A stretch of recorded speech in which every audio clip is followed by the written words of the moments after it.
Hello friends, I won't take much of your time. I just ask you to subscribe to the channel and like this video. Thank you. It started the way most betrayals do.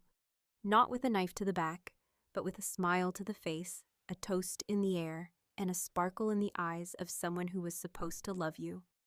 That night, when my engagement party turned into her baby announcement, wasn't the first time Amanda took something that was mine, but it was the last time I'd let her do it without consequence. Growing up, Amanda always had the spotlight, and I learned early on that if I wanted peace in the house, I needed to step aside.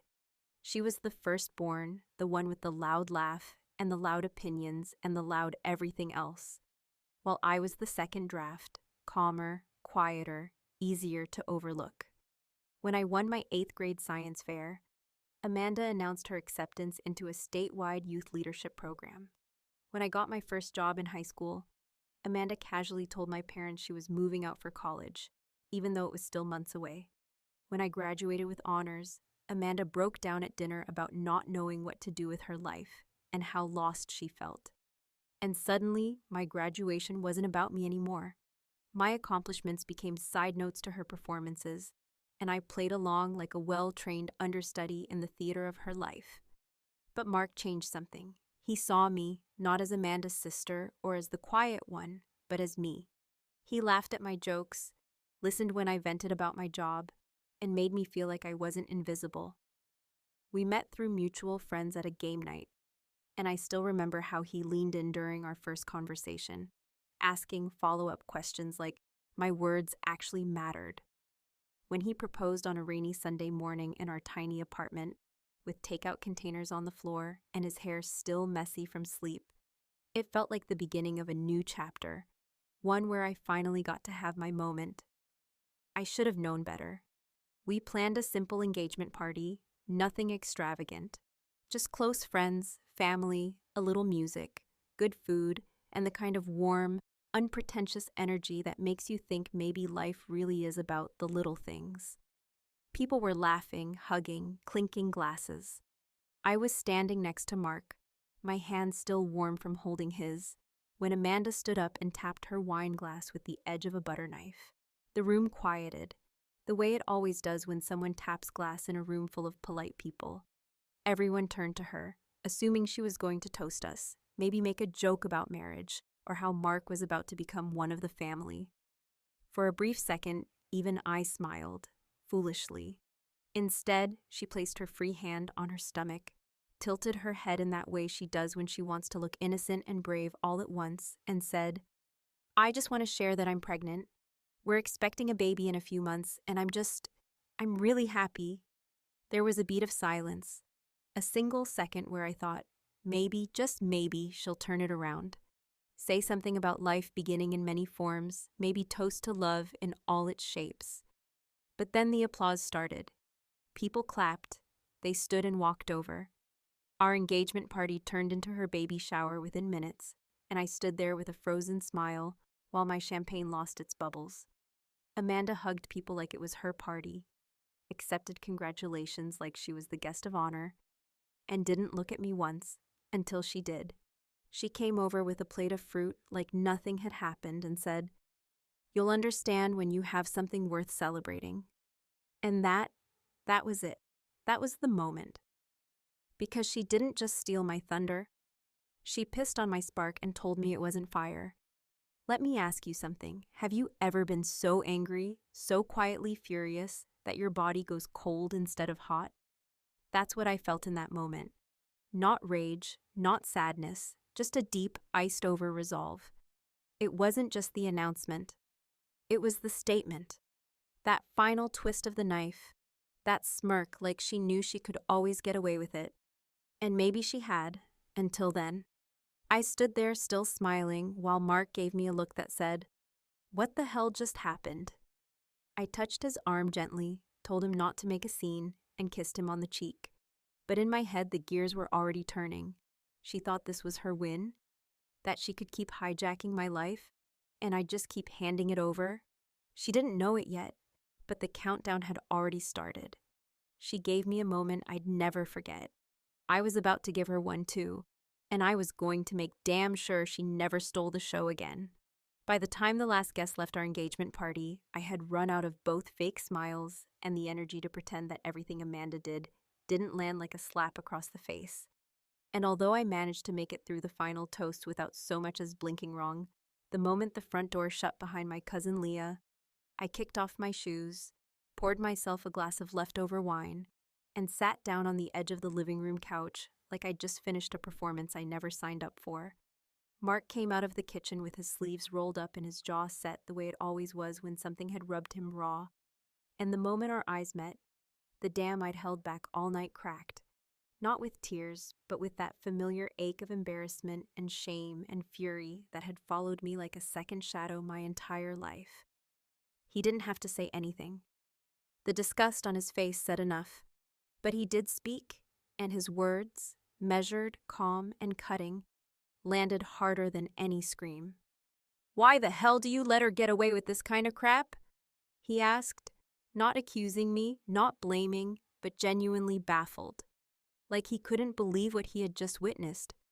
And I didn't have an answer, not one I liked, because it was true.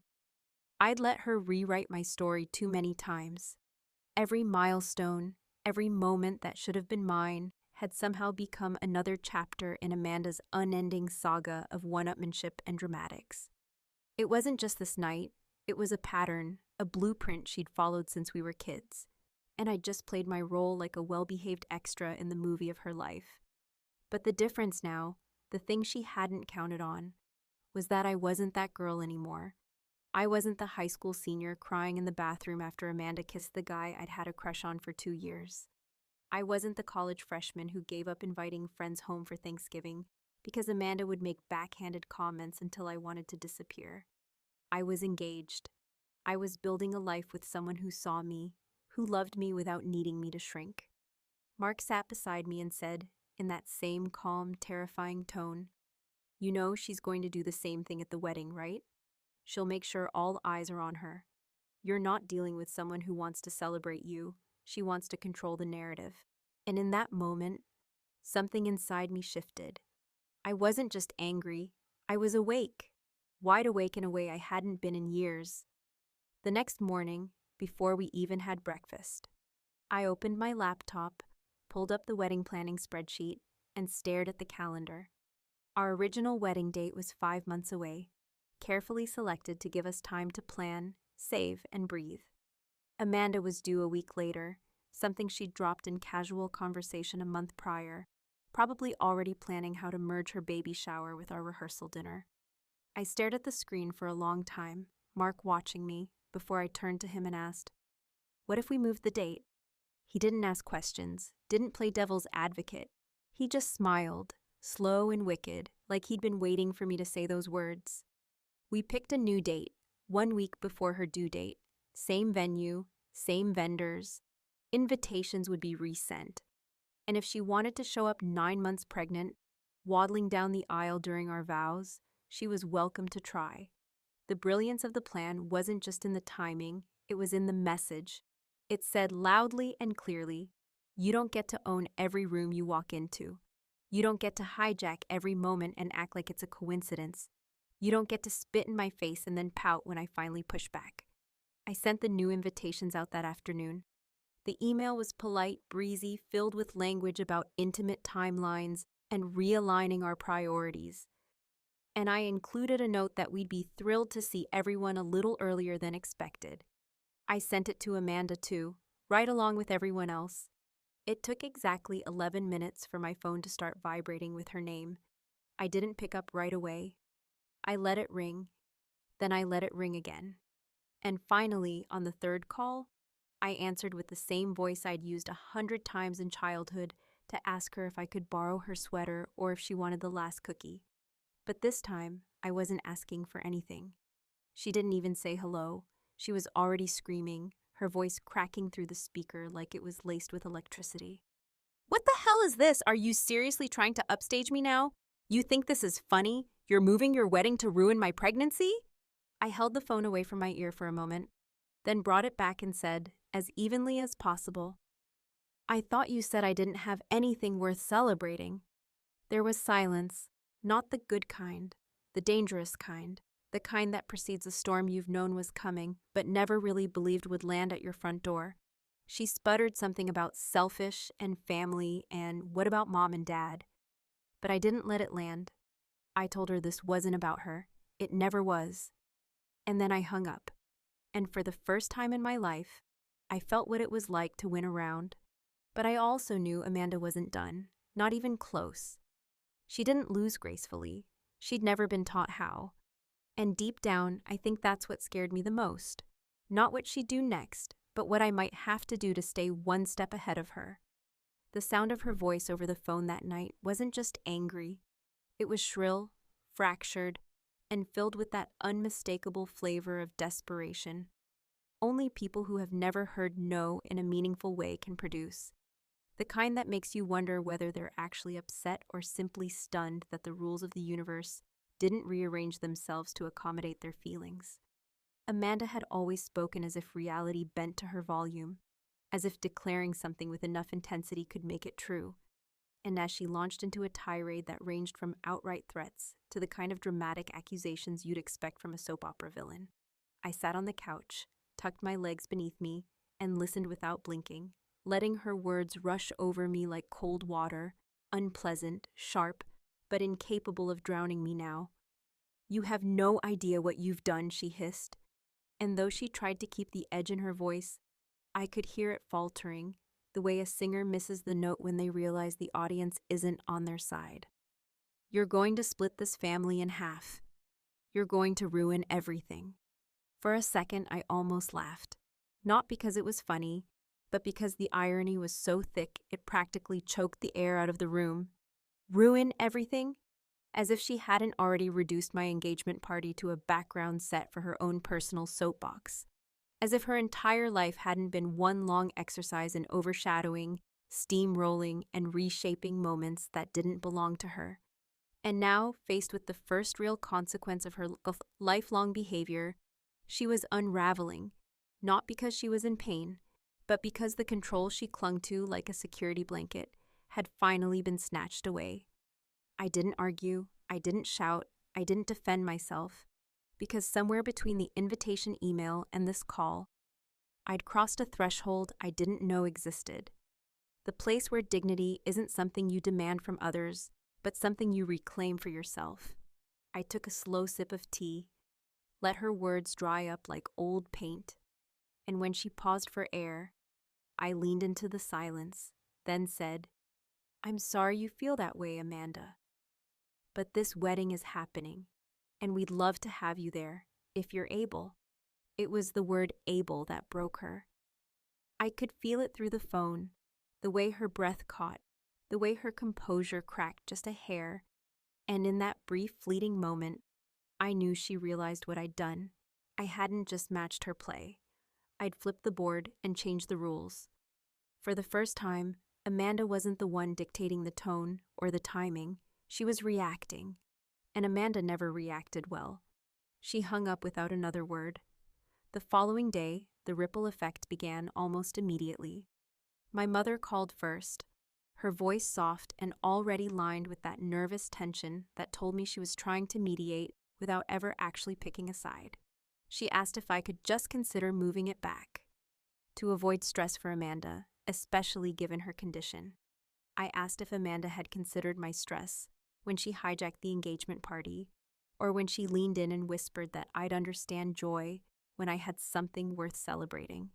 My mother sighed, long, weary, and deeply uncomfortable, and then said she just didn't want to see the family torn apart. But the family had already been torn, only it wasn't a clean break. It was 1,000 tiny paper cuts over decades, each one brushed off as harmless, each one healing just enough to get hurt again. The calls kept coming, my Aunt Marie, who spoke in cautious riddles about keeping the peace, my cousin John, who laughed and said he was just thrilled there'd be 2 big events to get drunk at, and my father, whose silence had always spoken louder than any opinion.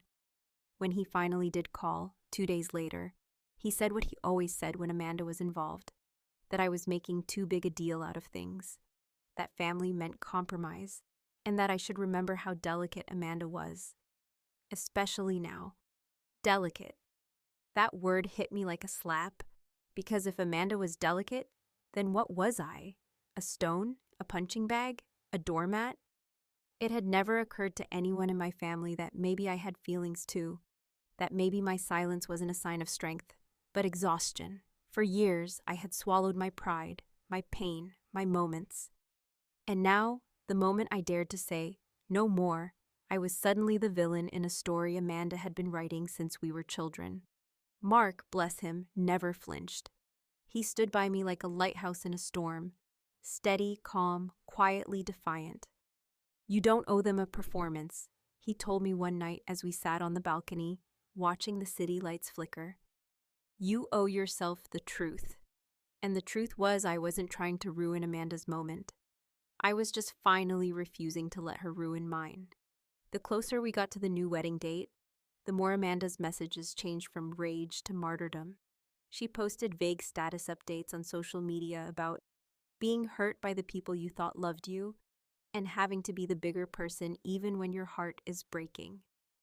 Her friends commented with hearts and support, and I watched from a distance, wondering if any of them knew the full story, or if they just bought the version she always sold, the one where she was the misunderstood star, and the rest of us were background noise. Then 2 nights before the wedding, she sent a text. Just 3 words. I'm coming anyway. No punctuation, no explanation. Just a flat declaration, like a chess move slammed onto a table. Mark looked at it, then looked at me. Do we do anything? He asked. I shook my head, because I wasn't afraid of her showing up anymore. If Amanda wanted to walk into my wedding, 9 months pregnant, bursting with entitlement and thinly veiled resentment, she could. Let her come. Let everyone see what I had seen for years, because this time, I wasn't the one hiding. By the time the wedding week arrived, the air in my family's group chat was thicker than wet cement, filled with passive-aggressive messages that pretended to be cheerful, while radiating the kind of tension that made every notification feel like a punch to the stomach. And though no one said it outright, it was painfully clear that lines had been drawn, alliances were quietly forming, and my wedding was no longer just a celebration of love. It had become a battleground where every RSVP came laced with implication. The relatives who replied with warm congratulations and excitement were the ones who had probably always known Amanda's charm came with fine print, while those who sent vague, non-committal responses, or worse, none at all, were the same people who had spent my entire life treating me like Amanda's understudy, only relevant when she was unavailable. My father, true to form, remained a ghost. Present in name only, making brief, uncomfortable calls about logistics, while ignoring the elephant in the room so hard, I imagined he had built an entire psychological blind spot around it. My mother, caught between the two of us like a worn-out referee who had never asked for this kind of match, started showing signs of quiet panic. Her voice trembling when she spoke, her words looping endlessly around guilt and what-ifs, as though the responsibility to maintain family unity somehow sat squarely on my shoulders, like I had thrown the first punch, like I had upended the delicate balance by simply refusing to accept humiliation and silence one more time. Amanda, meanwhile, was performing her own narrative arc across social media, posting glowing maternity photos with captions about creating life during chaos, tagging herself in prenatal spa days, and uploading grainy ultrasound images with emotional hashtags that seemed crafted more to guilt me than to celebrate her pregnancy. Her friends who either didn't know or didn't care about the full story rallied in her comments like soldiers at her feet, declaring her strength and grace and hinting at some vague betrayal that only made sense if you ignored everything that had happened before. It was surreal, watching her cast herself as the victim in a story where she had always been the aggressor.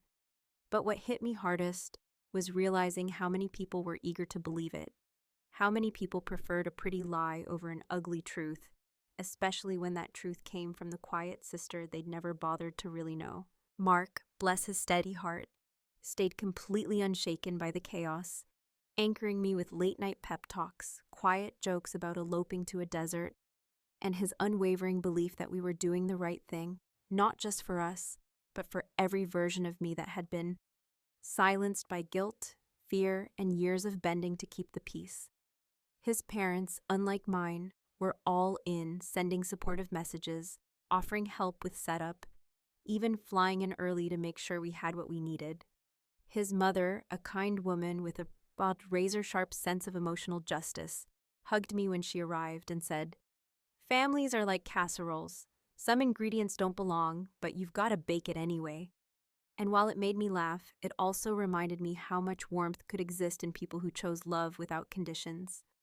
The rehearsal dinner was small but beautiful, and as we sat under string lights in the backyard of the venue, surrounded by people who had chosen to show up for us without manipulation or guilt, I felt for the first time in weeks something like peace. But even that moment, fragile and fleeting, was shadowed by a single unanswered question that sat in the back of my mind like a ticking clock. Would Amanda show up? And if she did, what would she do the night before the wedding after everyone had gone to bed and Mark was asleep beside me?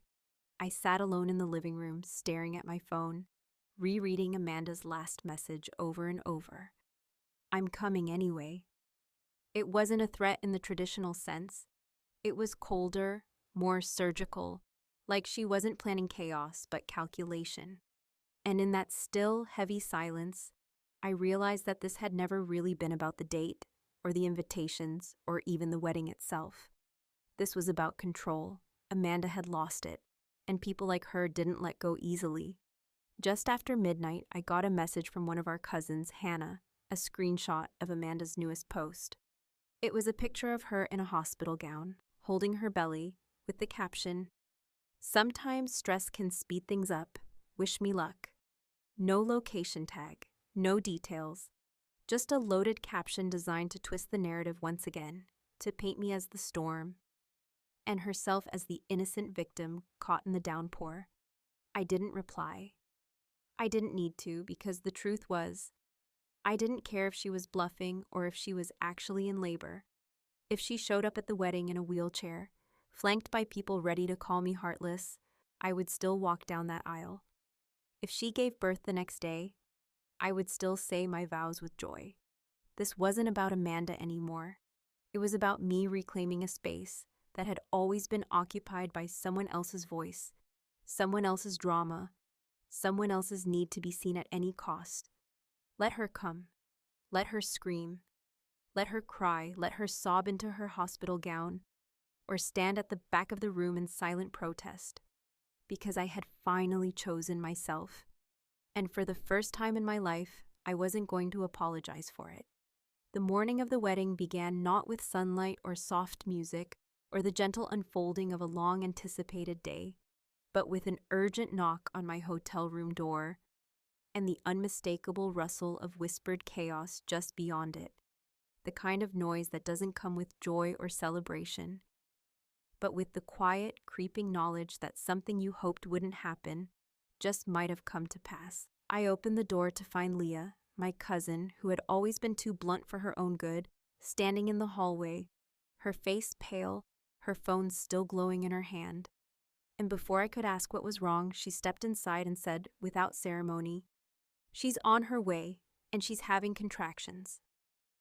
For a moment, everything inside me dropped, my stomach, my breath, my carefully composed sense of calm, and I just stood there, motionless, gripping the edge of the vanity like it could anchor me to the version of this day I had planned for, the version that didn't include Amanda stealing one more moment by literally going into labor at my wedding.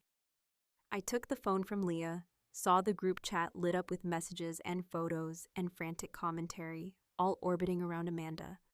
Once again, the gravitational force pulling everything into her personal black hole. And I had to sit down, not because I was panicking, but because I knew exactly what was happening. And it was worse than I had feared. This wasn't just a coincidence or an unfortunate turn of events. This was deliberate, calculated, and cold. She had chosen this.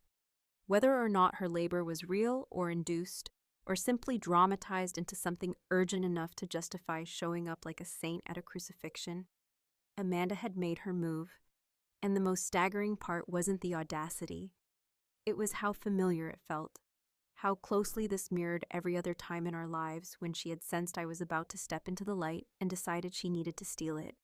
How she had trained our entire family to believe that her disruptions were not only acceptable, but expected, even admirable, as if chaos was her birthright, and the rest of us were just set pieces in her ongoing performance of suffering and glory. I didn't cry, I didn't scream, I didn't panic. I stood up, put down the phone, turned to Leah, and said very calmly, "If she shows up, let her." The hours leading up to the ceremony passed in a strange, suspended state, like time had lost its rhythm, and the world was waiting to see which version of the story would play out, mine, built on boundaries and quiet defiance, or hers, stitched together with theatrics and emotional manipulation. The guests arrived slowly, cautiously, eyes darting around, their hugs a little tighter, their smiles a little forced, as if they weren't sure whether they were stepping into a celebration or a showdown. The venue had been decorated exactly how I had imagined, elegant, simple, filled with soft light and calm colors. But even that couldn't mask the tension that crept beneath the surface, like a second heartbeat just slightly out of sync. And then, just as the music began and the chairs had filled, and I had taken one final look at myself in the mirror, white dress, steady eyes, spine straighter than it had ever been before, there was a murmur at the back of the ceremony space, and like a ripple in a still pond, the energy shifted, all at once, undeniably. Amanda had arrived. Not alone, of course. She came flanked by our mother, an aunt, and a nurse whose presence felt like a prop more than a necessity, and she walked, slowly, dramatically, down the side aisle, one hand on her belly, the other holding onto her handbag, which, I noticed, matched her shoes with the kind of attention to detail that doesn't come from panic, but from planning. She didn't look in my direction. She didn't make a scene. She just sat in the second row, center right, with her entourage and her stomach and her carefully cultivated aura of tragic nobility, as if this, too, was her moment. Mark took my hand before we walked out, his grip strong, his expression unreadable but calm, and I realized then, with a kind of deep, aching clarity, that none of it mattered anymore. Not Amanda, not her games, not the way our family twisted themselves into knots around her mood swings and manipulations. What mattered was this: the man beside me, the words we were about to say, the life we were choosing to build without asking for permission or validation from people who had never once looked at me without seeing her first. The ceremony went on. We stood before our people, spoke our vows, exchanged rings, and somewhere in the middle of it all, the clouds began to break open above the venue, and a sliver of sunlight cut through the rafters and landed squarely on us, and for a second, I allowed myself to believe that maybe, just maybe, this moment really could be mine. But of course, it didn't end there. Minutes after the kiss, as we were turning to walk down the aisle as husband and wife, someone shouted Amanda's name, not in celebration, but in alarm, and I turned just in time to see her slump forward, clutching her belly, her face twisted into something between pain and triumph, and then everything exploded into motion. People stood, screamed, called for help. Someone ran outside to get the ambulance that, conveniently, had already been alerted by her nurse, and in the chaos I stood still, watching as she was surrounded, lifted, and taken out, the crowd parting for her like she was royalty being carried away from a battlefield. The reception was delayed, of course. Some guests left, some stayed. There was whispering, confusion, half-eaten food. I danced with Mark in a mostly empty room, the lights still twinkling, the music still playing. And as we swayed to a song we had once called ours, I realized that it didn't feel like a loss. It felt like a line in the sand. Later that night, Amanda's baby was born, a girl. My mother texted me the news, along with a picture and the caption, "A miracle, born on your special day." Whether it was a jab or an olive branch, I didn't know. I didn't respond. And I still don't know even now whether Amanda's timing was fate or performance. But I do know this: when I look back on my wedding day, I don't think about the drama or the screaming or even the way it ended. I think about the moment I stood up, walked down that aisle, and refuse to step aside. Because sometimes choosing yourself isn't loud or messy or obvious. Sometimes it's just quiet and permanent and real. And when I said I do, I wasn't just marrying Mark. I was finally walking out of her shadow.